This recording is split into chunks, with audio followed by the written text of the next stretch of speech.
Hola, saludo para todas y todos. Es un gusto compartir con ustedes esta actividad y vamos a desarrollar el tema que hemos denominado Transitando de la atención primaria en salud, APS, al cuidado integral de la salud y el buen vivir. El propósito central de esta presentación es problematizar la APS, que ha sido uno de los ejes de la acción y el discurso sanitario en los últimos 40 años. Queremos demostrar que desde su origen la APS estuvo vinculada a las corrientes políticas basadas en los mitos del desarrollo y el progreso. En los años 60, 70, 80, creímos que era posible alcanzar el desarrollo. Hablábamos en el mundo de países desarrollados, subdesarrollados o en vías del desarrollo. Hablábamos del progreso y la OPS formaba parte de esas propuestas, como hoy forma parte de las propuestas del norte global para las políticas sanitarias del sur.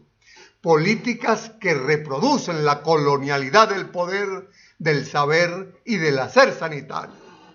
Y el propósito central de esta presentación es abrir una discusión desde el pensamiento crítico latinoamericano en salud sobre la necesidad de una nueva categoría. Y esa categoría que queremos proponer hoy a ustedes es el cuidado integral de la salud y la vida, el cuidado integral de la salud y el buen vivir. Comenzaremos haciendo algunos comentarios sobre la atención primaria, su origen, su evolución y sus limitaciones, y recordando el contexto geopolítico de los años 70, 80 en los que se desarrolla esa propuesta. Eran los años de la Guerra Fría, de la profunda confrontación entre un mundo capitalista y un mundo socialista expresado en Estados Unidos y la Unión Soviética. Y en América Latina, tengamos esto muy presente, había un predominio casi total de dictaduras militares. Pensemos cuáles eran los gobiernos que, excepto algunas naciones en las que se desarrollaban democracias representativas, había dictaduras militares muy amigas de los Estados Unidos y del eje que conformaba el mundo occidental. Y desde esos países del norte se construyeron las políticas de alianza para el progreso. Se desarrolló desde la CEPAL la idea de la teoría del desarrollo, eso que hemos llamado también el desarrollismo. Ese contexto geopolítico es muy importante tenerlo en consideración. Y muchas veces se piensa que la APS nace en Alma-Ata en el 78. No es así. Hay muchas experiencias previas a Alma-Ata, desde la muy remota de los Feldscher en Europa Central y en Rusia en los siglos XVII, XVIII. En Venezuela, en 1962, la experiencia de la medicina simplificada, en donde hubo más de 3.000 ambulatorios rurales en los cuales la acción sanitaria la desarrollaban auxiliares, se llamaban de medicina simplificada, preparados para resolver los problemas fundamentales de poblaciones a las que no alcanzaban a llegar los médicos. En China, acompañando la revolución cultural del 65, los médicos descalzos. Luego haremos un comentario especial sobre este tema y su incidencia en el desarrollo de la Conferencia Internacional de Alma-Ata. Y una experiencia muy importante, la centroamericana en los 70, atención en salud en y desde las comunidades, que además jugó un papel importante en la lucha contra las dictaduras centroamericanas. Yo recuerdo claramente cómo en Nicaragua un elemento central en la organización de las comunidades para la lucha contra la dictadura era la salud. Y además hay una buena cantidad de publicaciones previas a Alma-Ata que sustentan la propuesta de APS. Voy a mencionar solamente 3, pero hay muchas otras que en el texto del artículo sobre el cual está basado esta presentación va a poder verse más completamente. John Bryant en 1967 escribe este libro, Health and the Developing World, que cuestiona los sistemas de salud centrados en hospitales para los países en desarrollo. Él dice que los modelos de salud centrados en hospitales son para los países desarrollados y que para los países en vías de desarrollo no corresponde ese modelo, que hay que desarrollar otro modelo. Mark Lalonde, en el 74, ministro de Salud, abogado canadiense, incorpora la idea en el informe Lalonde sobre la salud de los canadienses de que hay factores externos a la atención médica que son determinantes fundamentales de la salud. Newell, funcionario de la OMS, en el 75, todo esto previo al Alma-Ata, en el libro Health by the People, compiló experiencias de auxiliares médicos en países de África, de Asia y América Latina, estudiando la posibilidad de desarrollar un modelo basado en personal no médico para la atención de las comunidades rurales.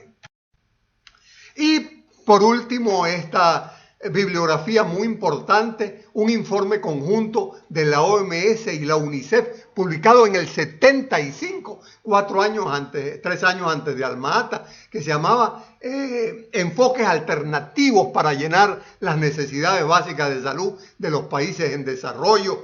Posterior a ese informe, en la 28ª Asamblea Mundial de la Salud en el 75, se aprobó una resolución que refuerza la tendencia de consolidar programas nacionales de lo que llamaron atención primaria en salud como prioridad global para el sur, impulsada desde la OMS y UNICEF.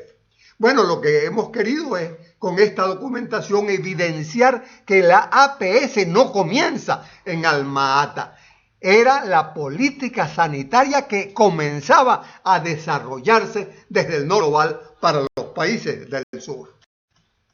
Bueno, en 1978 se institucionaliza la APS, que por cierto jugó un papel importante en la conflictividad chino-soviética expresada en los conflictos entre esos diversos modelos de salud.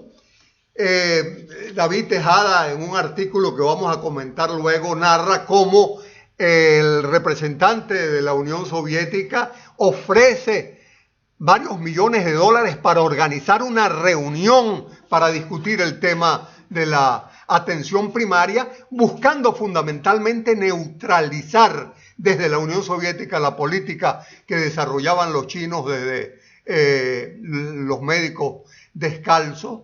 Bueno, y se decide entonces aceptar esa propuesta de la Unión Soviética y se organiza, duró unos 2 años la organización, nos cuenta Tejada, en Alma-Ata, en Kazajstán, lo que se llamó la Conferencia Internacional sobre Atención Primaria en Salud y que dio lugar a la declaración de Alma-Ata.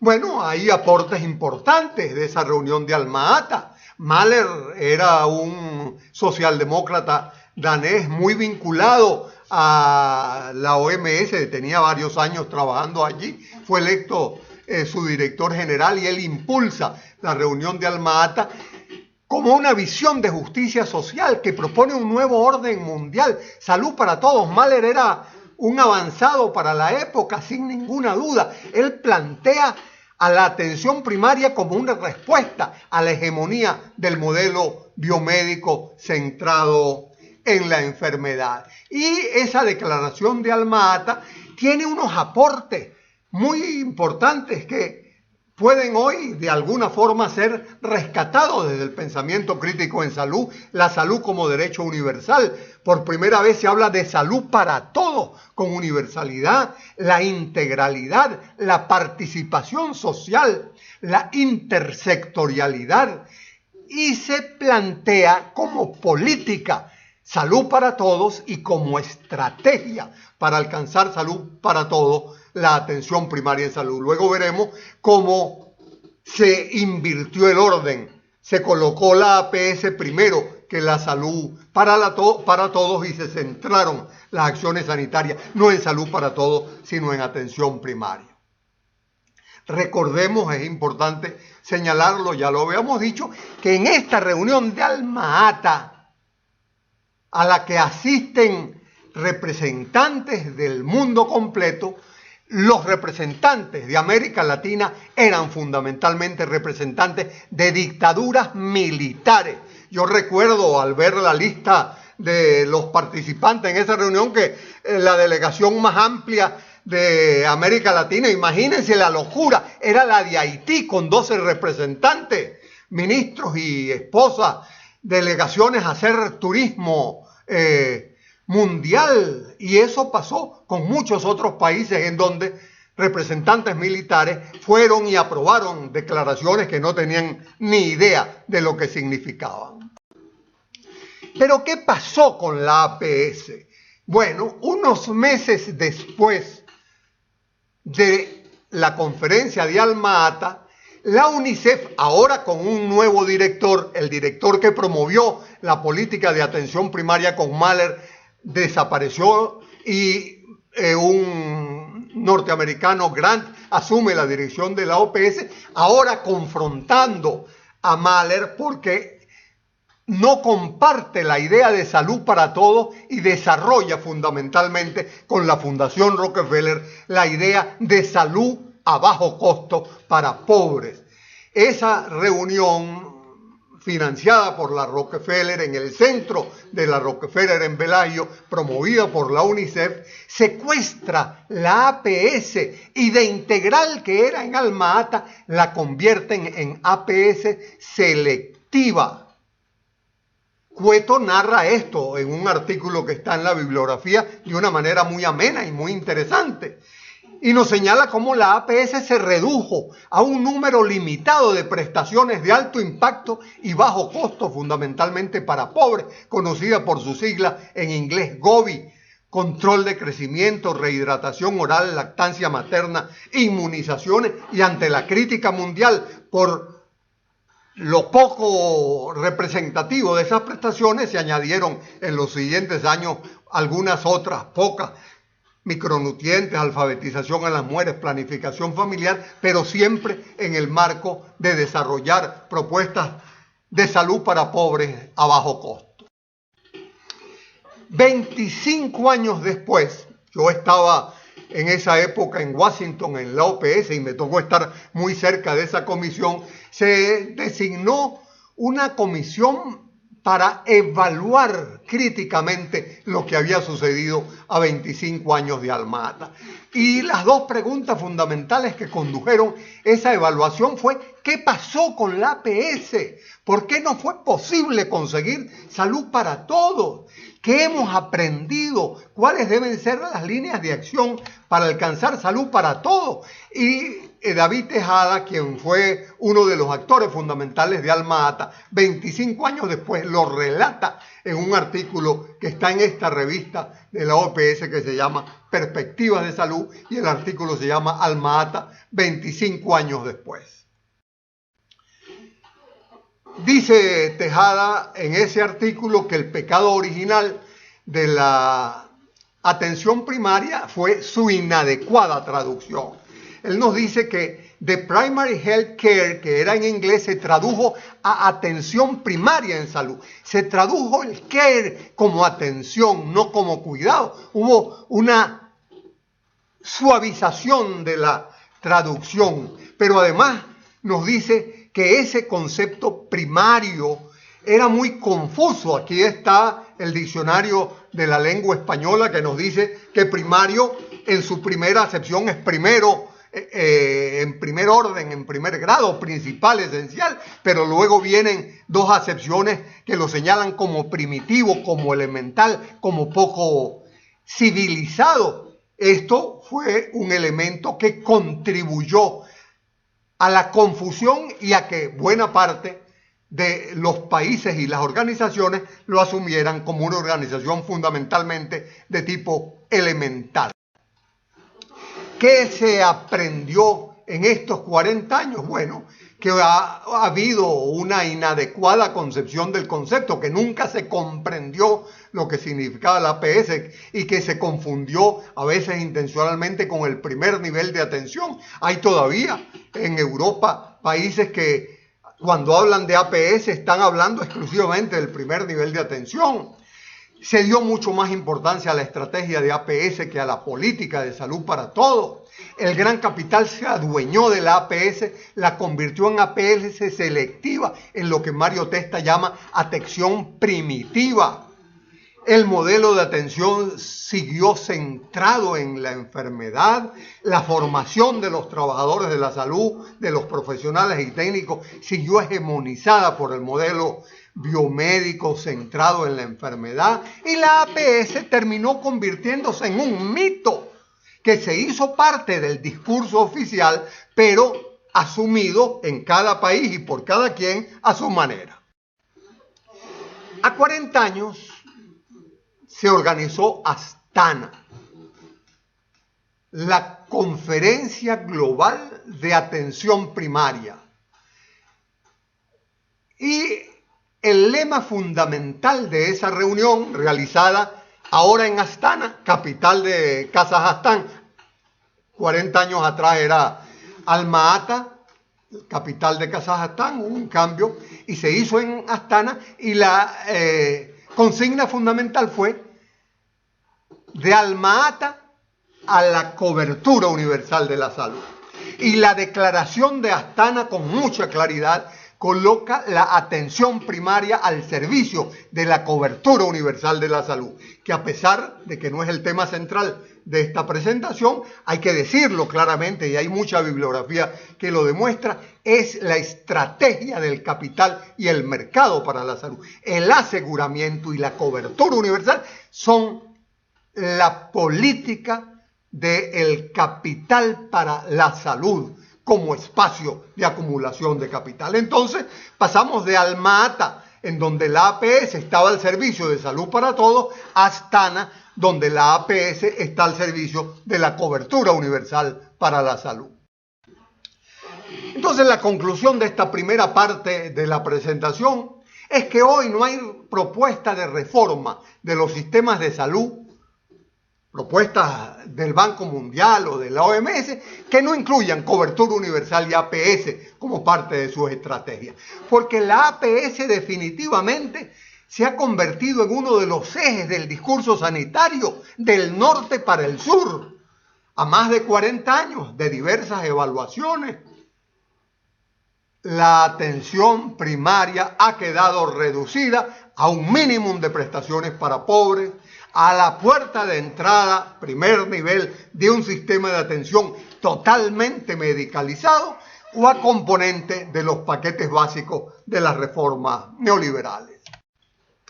Entonces, terminamos esta primera parte señalando por qué decimos que el APS es un mito. Volvemos de nuevo al diccionario de la Real Academia de la Lengua, que nos dice que un mito es una narración maravillosa, pero situada fuera del contexto histórico. Y en una segunda acepción nos plantea que un mito es una persona o cosa rodeada de una gran estima, de una gran admiración, a la que se le atribuyen cualidades o excelencias que no tiene. Eso creemos nosotros que es hoy la APS, algo a lo que se estima mucho, a lo que se le tiene una gran admiración, pero que no tiene las cualidades y excelencias que ofrece. Entonces hacemos una pregunta, y esa pregunta es: ¿vale la pena insistir en el uso de un concepto que ha generado tanta confusión? Bueno, y queda entonces abierto el debate. Viene la segunda parte de esta presentación, que es la discusión y la propuesta. La discusión que creemos que debe abrirse, porque hay sin ninguna duda muchos movimientos, organizaciones que tienen puesta su confianza en la APS. Nosotros del pensamiento crítico respetamos esas posiciones, pero asumimos la necesidad de un cambio fundamental hacia el cuidado integral de la salud y el buen vivir. Veámoslo con más detalle. Bueno, un punto de partida es que no es solo un cambio de lenguaje, no es cambiar APS por cuidado integral. Es básicamente la necesidad de construir un nuevo marco categorial que permita romper con la colonialidad del saber, del poder y del hacer, y que permita ese nuevo marco categorial expresar las estrategias y las respuestas que se construyen desde el sur global. Y la dialéctica nos llama a suprimir, a conservar y a superar, conservar lo útil, superar las limitaciones para poder construir lo nuevo. Y desde esa perspectiva asumimos esta discusión. Podemos conservar algunos de los aportes importantes de la APS, superar sus enormes limitaciones, pero sobre todo construir lo nuevo. Y en ese sentido decimos, para comenzar la discusión, que en vez de atención hablamos de cuidado, en vez de primaria hablamos de integral. No más atención primaria, ahora cuidado integral. La atención presupone una relación vertical y asimétrica entre uno que sabe y ofrece, el trabajador de salud y el médico, y otro que no sabe y recibe, la población. El cuidado, por lo contrario, supone una relación horizontal y simétrica donde todos saben, donde todos se comunican y tienen responsabilidades y saberes. Entonces, el cuidado integral no es una propuesta aislada, forma parte de la construcción de un nuevo marco categorial que la idea que tenemos es que permita la refundación de los sistemas de salud. Y ese cambio categorial presupone superar el marco teórico y metodológico del enfoque biomédico dominante y de la salud pública vertical, incluida la APS, que están dirigidos a la atención y eventualmente a la prevención de la enfermedad individual y están centrados en niveles de atención, en establecimientos de salud, en factores de riesgo, en modificación de estilo y conductas individuales de vida.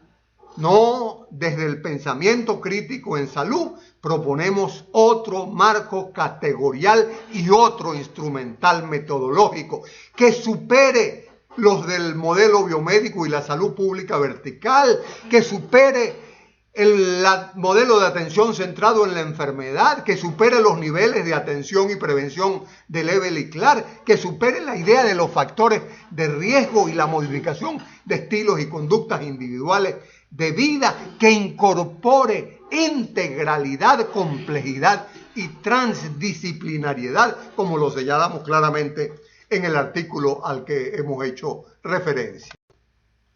Ese cambio categorial presupone pasar de la epidemiología clásica a la epidemiología crítica, incorporando realmente la determinación social de la salud y superando el concepto reducido de determinantes sociales para pasar a la categoría explicativa de determinación social de la salud. Ese cambio categorial presupone superar los factores de riesgo y pasar a la acción intersectorial, pero también interseccional, sobre los procesos que en una comunidad protegen o afectan la salud. Implica superar el concepto de niveles de atención basado en establecimientos de salud. Implica pasar de los estilos individuales a los modos colectivos de vida. Los modos colectivos de vida son uno de los ejes centrales de esta nueva forma de explicar la salud y la enfermedad de la comunidad, y además colocar en el centro al territorio social, en donde debe haber un cambio radical de la forma de organizar el trabajo en salud. Ya no más programas verticales dedicados a enfermedades, sino un marco de una relación estrecha entre los trabajadores de la salud y las comunidades, en un marco de un nuevo modelo de organización del trabajo. Bueno, el cuidado integral entonces desplaza esa geografía institucional, burocrático, asistencialista, vertical de control poblacional y da paso a una geografía social donde los sistemas sanitarios se construyen como una trama de territorialidad, de territorio y de dinámicas de reproducción social. La expansión de esa nueva institucionalidad pone en el centro al territorio, que es donde se desarrolla la vida y se produce la salud. Por lo tanto, el cuidado integral es una forma también de enfrentar la medicalización de la vida y la mercantilización de la salud. El cuidado integral de la salud combina interseccionalmente enfoques conceptuales, estrategias de acción en los diversos espacios de la vida social y en los diversos momentos del curso de la vida. Los enfoques de determinación social, de derecho, de feminismo, de colonial, de interculturalidad, de clase social. Fíjense que no estamos hablando de género, sino de feminismo, para poner un ejemplo de lo que implican estos cambios categoriales en los enfoques.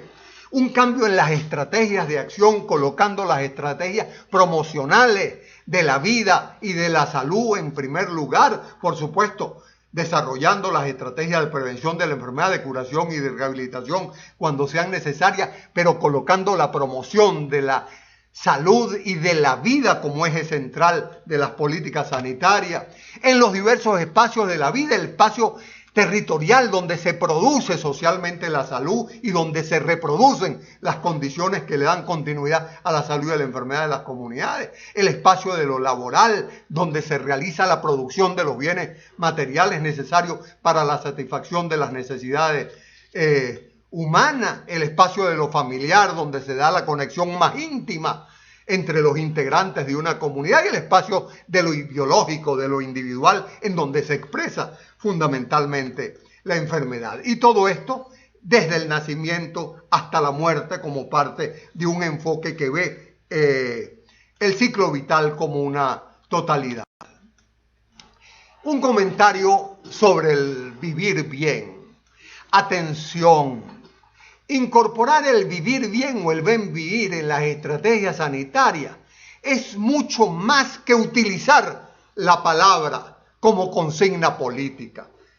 Incorporar el buen vivir implica un reaprendizaje, implica estudiar y desaprender, implica reconocer que no lo sabemos todo o que muchas cosas que sabíamos eran erróneas y obedecían a los epistemes del modelo médico hegemónico. Nos obliga a reaprender la naturaleza y la vida. Nos obliga a desmonoculturizar los conocimientos que nos vienen legados por el eurocentrismo y el panamericanismo.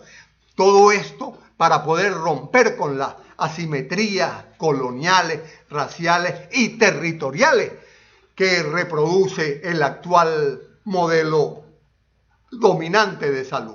Entonces el cuidado integral implica un giro epistémico en las formas de conocer, de saber y de hacer política sanitaria.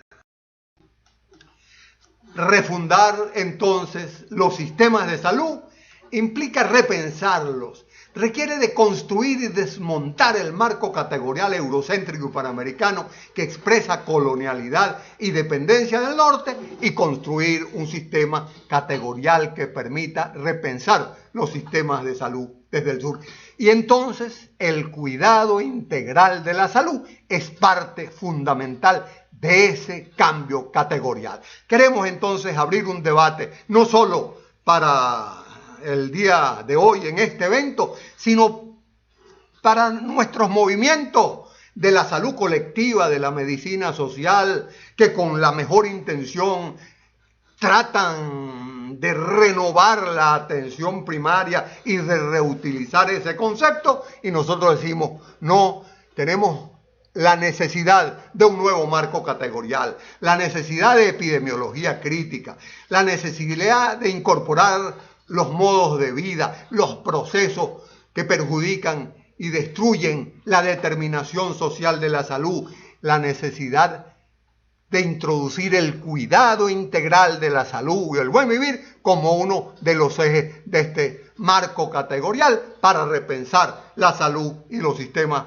de salud desde el sur. Bueno, muchas gracias por su atención y abierta la discusión para todos y todas. Adelante.